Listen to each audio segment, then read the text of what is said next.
Okay, so this is just a quick recap of everything we've done so far. So we talk about public good, and then non-rival, non-diminishable, so we can all use environments.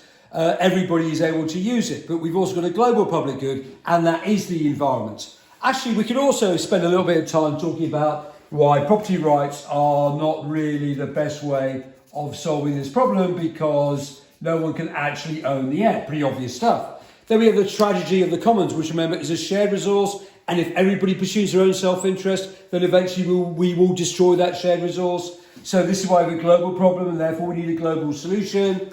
Right? If everybody pursues their individual interest, then they will deplete the shared resource, and it wrecks it for everybody else.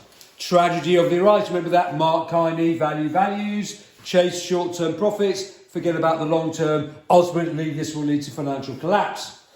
We also have 4 diagrams here: the positive consumption externality diagram, the positive production externality diagram, the negative consumption externality diagram, or the negative production externality diagram.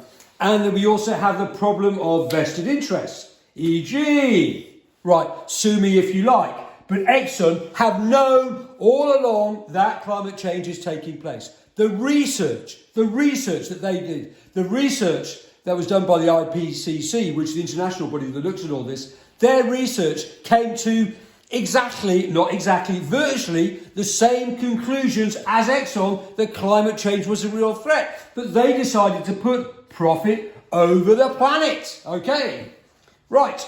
Russia. I think all their chief executives should be sued, by the way. Right.